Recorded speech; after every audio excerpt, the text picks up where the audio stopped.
수많은 사람이 인생책으로 꼽으면서 책의 마지막 장을 덮었을 때 가슴이 먹먹해져 쉽게 다시 펼치기 어려운 책들이 있습니다. 미야자와 겐지의 은하철도의 밤이 바로 그런 작품인데요. 많은 사람들이 잘 알고 있고 영원한 삶에 대한 깊은 숙고를 하게 만들었던 철이와 웨텔의 우주여행 애니메이션 은하철도 999가 이 작품에서 모티브를 얻어 제작되었다는 사실 아는 분은 많지 않을 겁니다. 오늘은 작가가 펼쳐내는 환상적인 은하수 여행 속으로 들어가서 이 작품이 시대를 넘어 왜 여전히 우리에게 진정한 행복이란 무엇인지 묻고 있는지 그 숭고함과 감동을 확장하고 나누는 시간을 함께하고자 합니다. 이 책의 작가 미야자와 겐지는 평범한 동화 작가가 아니었습니다. 1896년 전당포를 하는 아버지를 둔 덕에 유복한 집안에서 태어났지만 가난한 이들을 대상으로 돈벌이를 하는 것에 죄책감과 회의감을 갖고 평생을 가난한 농민들의 현실을 개선하기 위해 노력했던 농업과학자이자 독실한 불교 신자였습니다. 은하철도의 밤은 이러한 겐지의 삶이 응축된 결정체라고 할 수 있습니다. 겐지가 1922년부터 집필을 시작해서 1933년 세상을 떠나는 순간까지도 수정을 거듭했던 미완성의 원고였습니다. 그는 부유한 환경을 떠나 어려운 농민들을 위해 헌신하던 중에 지독한 가난의 영향으로 급성 폐렴에 걸려 세상을 떠납니다. 먹고 살기에도 급급한 환경 속에서 이토록 아름다운 작품을 썼다는 자체가 불가사의하거니와 그 짧은 기간에도 100편의 동화와 400편의 시를 발표한 놀라운 작가적 역량을 감안하면 무척이나 아쉽기만 합니다. 이야기를 이끌어가는 주인공은 조반니와 캄파넬라 두 소년입니다. 일본인 작가가 이탈리아 소년들을 주인공으로 삼는 건 무척이나 특이한 경우인데 환상적이고 보편적인 분위기를 강조하려는 의도로 보입니다. 두 소년은 같은 반 친구지만 가정 환경은 완전히 다릅니다. 조반니는 오랫동안 집을 비운 아버지 대신 병든 어머니를 간호하며 집안의 생계를 돕기 위해서 활판소에서 일합니다. 이런 상황 때문에 친구들에게 따돌림을 당하는 외롭고 고독한 환경에 놓여 있죠. 캄파넬라는 부유한 부모 밑에서 자랍니다.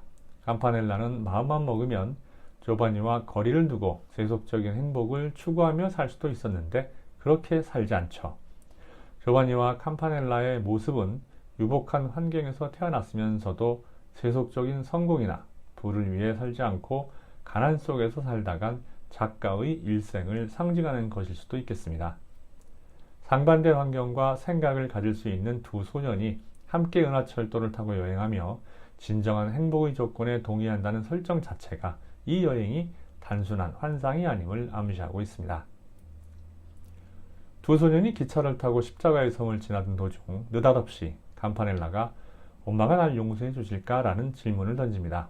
그리고는 엄마를 행복하게 해주고 싶다며 정말 착한 일을 하면 엄마가 행복해지고 나를 용서해 줄 것이라며 결론을 내리죠. 이상한 일이죠. 분명히 조반니의 상상이 분명한데 이런 이야기를 하다니요. 이 장면은 나중에 일어날 사건의 복선인데 두 소년이 여행 중 만난 사람들과의 대화에서 다시 한번 의미가 강조됩니다. 두 소년은 청년과 함께 있는 어린 남매를 만납니다. 청년은 남매의 가정교사였는데 타고 가던 여객선이 빙하와 충돌하는 바람에 세 사람 모두 목숨을 잃게 되었던 겁니다. 청년은 배가 침몰한 후 필사적으로 남매를 구명보트에 태우려 애를 쓰지만 그들의 앞에도 다른 아이들이 있었기에 그들을 밀치고 사느니 이대로 죽는 것이 아이들의 행복이라 생각하고 구명활동을 포기했다고 이야기합니다. 이 이야기를 들은 등대지기도 어떤 괴로운 일도 옳은 길로 나아가는 속에서 생기는 것이라면 진짜 행복에 한 발자국씩 가까워지는 것이라며 위로해줍니다. 남십사선까지 가는 동안 기차가 정거장에 멈추면 조반니와 캄파넬라가 내려서 정거장 주변을 구경하는 모습은 은하철도 999에서 철이가 메텔과 정거장에서 하차해서 별을 구경하던 모습을 떠올리게 합니다. 조반니와 캄파넬라의 여행수단인 은하철도는 단순한 교통수단이 아닙니다. 현실 세계에서는 갈 수 없는 삶과 죽음의 경계를 초월한 여정을 경험하게 하는 특별한 탈 것이죠. 조반니와 캄파넬라가 만나는 승객들은 대부분 이미 죽은 사람들입니다. 은하철도는 죽은 이들의 영혼이 사후세계를 향해 나아가면서 거치게 되는 통과 의례인 셈이죠. 미야자와 겐지에게 기차는 근대 문명이자 삶의 여정이었고, 별자리는 꿈과 우주의 신비를 상징했습니다. 이 둘이 절묘하게 결합된 은하철도는 삶과 죽음이 공존하는 우주적 여정 그 자체이며 삶과 행복의 의미를 가장 깊이 성찰하게 만드는 공간입니다. 여행의 마지막 순간에 campanel라는 갑자기 모습을 감춥니다. 환상에서 깨어난 조반니는 끔찍한 현실과 마주하게 되는데요. campanel라가 강물에 빠진 친구 자넬리를 구하기 위해 물에 뛰어들었다가 빠져나오지 못했다는 소식을 듣게 된 겁니다. campanel라의 죽음은 비극적이지만 작가 미에자와 겐지는 비극이 아니라고 말하는 듯 합니다. 아들의 죽음을 두고 가장 슬퍼해야 할 campanel라의 아버지도 그저 담담하게 현실을 받아들입니다.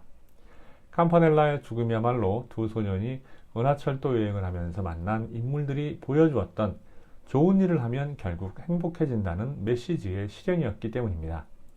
미야자와 겐지가 실천하고 후대에게 전하고 싶었던 메시지인 타인을 위한 자기 희생과 모두의 행복이 개인의 진정한 행복이라는 거죠.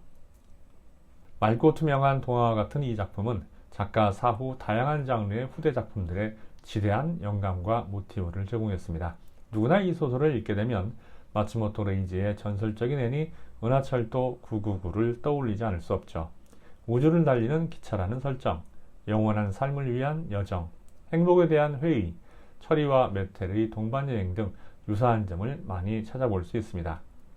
이 밖에도 동명의 애니메이션과 뮤지컬, 고레에다 히로카츠 감독의 영화 괴물, 라이트 노벨, 모바일 게임 블랙스타에 수록된 시어터 스타레스 등이 이 작품의 영향을 받아 만들어졌습니다.